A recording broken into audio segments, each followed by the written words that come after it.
Una vez más vamos a leer la palabra de Dios en el primer libro de Samuel. El primer libro de Samuel, el capítulo 10. Y vamos a leer desde el versículo 17 hasta el 26. Dice así: Después Samuel convocó al pueblo delante de Jehová en Mizpa, y dijo a los hijos de Israel: Así ha dicho Jehová, el Dios de Israel: Yo saqué a Israel de Egipto, y os libré de mano de los egipcios, y de mano de todos los reinos en que os afligieron. Pero vosotros habéis desechado hoy a vuestro Dios, que os guarda de todas vuestras aflicciones y angustias, y habéis dicho: No, sino pon rey sobre nosotros. Ahora pues, presentaos delante de Jehová por vuestras tribus y por vuestros millares.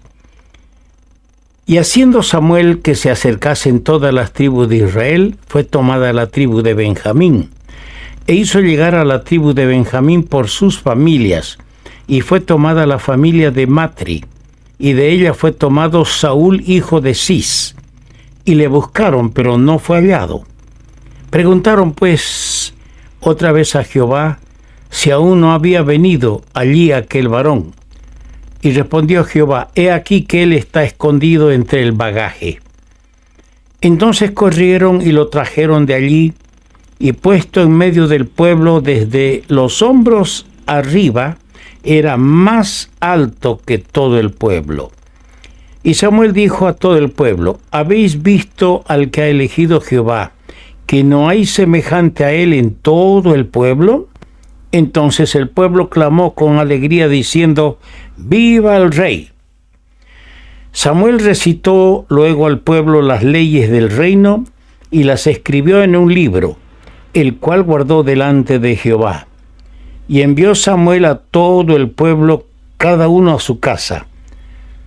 Saúl también se fue a su casa en Gabá, y fueron con él los hombres de guerra cuyos corazones Dios había tocado. Que el Señor añada su especial bendición a la palabra suya y al comentario que vamos a hacer de ella. Bueno, ayer habíamos comentado acerca de el pedido del pueblo de tener un rey como las demás naciones. Ahora vemos que Israel tiene un gobierno humano, y este gobierno sin duda será esclavizador del pueblo de Dios. El pueblo, al reclamar rey como todas las naciones, manifestaba el apartamiento de su corazón de Dios, que a pesar de los ruegos y amonestaciones que les hiciera el profeta Samuel, se mantuvieron inflexibles en su rebelión contra Dios. Dios tenía en su propósito, a su tiempo, darles un rey, como dice en el capítulo 13, versículo 14, darles un rey conforme a su corazón, cuyo gobierno sería una fiel representación de la soberanía de Dios mismo, sumiso a Él y obediente a su palabra. Así dice el Salmo 78. Y lo voy a leer, porque este era el tipo de rey que Dios les iba a dar, pero el pueblo se apresuró. Salmo 78, versículos 70 al 72. Eligió a David su siervo, y lo tomó de las majadas de las ovejas. Detrás las paridas lo trajo, para que apacentase a Jacob su pueblo, y a Israel su heredad. Y los apacentó conforme a la integridad de su corazón. Los pastoreó con la pericia de sus manos. Un fiel tipo del Mesías prometido. Pero Israel quiso tener su propio rey, con consecuencias muy graves para ellos, según les dijo Dios siglos después. Porque siglos después, a través del profeta Oseas, en el capítulo 13, versículo 11, Dios les dijo: te di rey en mi furor. Enojaron a Dios y Dios les dio un rey en su furor y te lo quité en mi ira.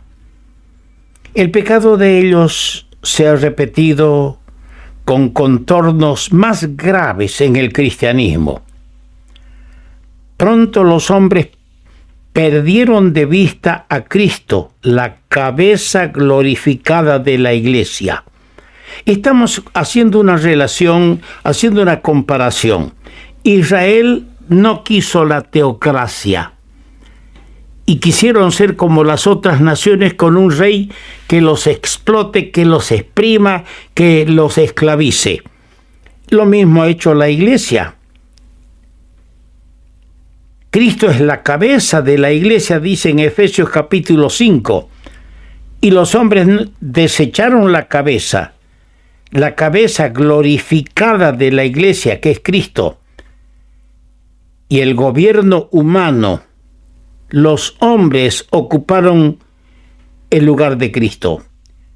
Fue establecido en la iglesia un gobierno humano, dando lugar a lo que la Biblia llama el nicolaitismo, que quiere decir conquistadores del pueblo. Y según Apocalipsis capítulo 2, versículo 15, el Señor dice: yo aborrezco el nicolaitismo. En el capítulo 8 de 1 Samuel, los versos 11 al 18, si nosotros nos abocamos a analizarlo, se señala el derecho del rey. Esas son las leyes que Samuel les dijo: estos son los derechos del rey que ustedes están pidiendo. Y llama la atención que los reglamentos del rey mencionados aquí por Samuel son totalmente diferentes a lo que Dios había establecido en Deuteronomio, el capítulo 17, los versos 15 al 20. El rey escogido por Dios, según esa escritura, allí en Deuteronomio capítulo 17, sería dado al pueblo como uno de sus hermanos. 17:15 de Deuteronomio. Confiado en Dios y no en caballos para la guerra, dice el versículo 16. Templado, piadoso y humilde, dice los versículos 17. Y sobre todo, temeroso de Dios y cuidadoso en considerar su ley y obedecer con sumisión a su palabra, para que no se eleve su corazón sobre sus hermanos, dice en el versículo 20 de ese capítulo 17 de Deuteronomio. Todas estas cualidades son muy parecidas, fíjese, a las mencionadas en la epístola de Pablo a Tito, en el capítulo 1, con referencia a los ancianos, a los sobrevedores que el Señor concede o levanta para el cuidado de su grey y para ejecutar su gobierno en su iglesia. Tal es el ideal de Dios para gobierno y guía de su pueblo. Pero Samuel avisó proféticamente a ese pueblo que el rey que ellos reclamaban, como todas las naciones, así querían ellos el rey, les privaría de sus hijos, tomándolos para sus propios intereses y placer. Les despojaría de sus heredades, dadas a ellos por Dios en Canaán, y los sojuzgaría esclavizándoles en la forma más intransigente. He ahí la diferencia entre el gobierno divino de acuerdo a su palabra y el gobierno humano con principios y sistemas creados por el hombre a su semejanza del mundo. Dice en el capítulo 12, versículo 13 de 1 Samuel: He aquí el rey que habéis elegido. Aunque se ve en realidad una dirección divina en la elección de Saúl y muchas perspectivas halagüeñas al principio, él fue otorgado con el enojo de Dios. Así hemos leído en Oseas capítulo 13, versículo 11, te di rey en mi furor. Hubo una cierta dirección divina para elegir a Saúl, pero ese rey fue dado en el enojo de Dios. El pueblo recibió lo que deseaba, pero para su ruina, como en el caso de Balaam. Es cosa peligrosa, queridos hermanos, es cosa peligrosa pedir insistiendo a Dios según nuestros deseos y no según su voluntad. Dice el Salmo 106, versículo 15, y Él les dio lo que pidieron, mas envió mortandad sobre ellos. Samuel denunció al pueblo diciendo, he aquí el rey que habéis pedido. Saúl siguió una carrera rebelde a Dios según sus caprichos, arrastró al pueblo de Dios y acabó su carrera en completa apostasía, tinieblas y suicidio. Lean en sus hogares el capítulo 28 y el capítulo 31 del primer libro de Samuel y van a comprobar que lo que estamos diciendo está escrito allí. Qué tenebrosa es la senda del que se aparta de Dios. ¿Me está escuchando, querido hermano? ¿Me está escuchando, hermana? Qué tenebrosa es la senda del que se aparta de Dios. Qué diferente resultado para el pueblo de Dios es la senda de obediencia a su palabra y sometimiento bajo el señorío de su rey.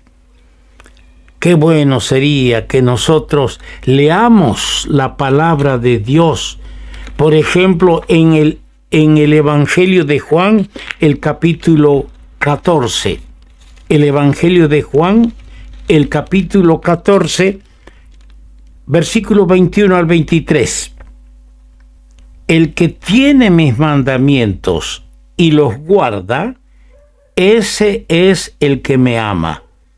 Y el que me ama será amado por mi Padre, y yo le amaré y me manifestaré a él.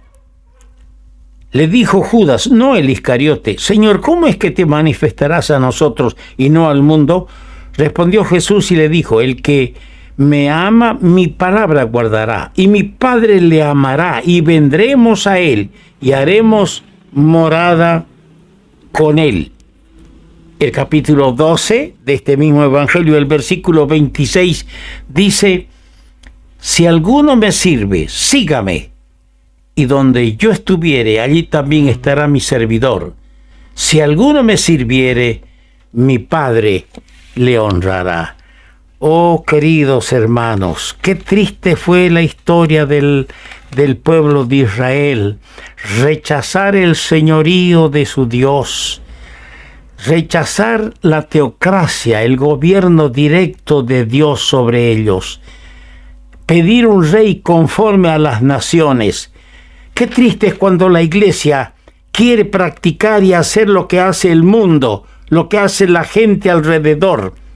Usar los métodos mundanos para ganar almas para Cristo y prescindir del Espíritu Santo, que es el verdadero poder. El poder que convence, que convierte, que regenera al pecador que se arrepiente. Dios nos ayude a librarnos de estos peligros que están destruyendo completamente la iglesia del Señor. Que Dios haya traído bendición a través de esta pequeña meditación sobre lo que nosotros hemos visto, la demanda de un rey.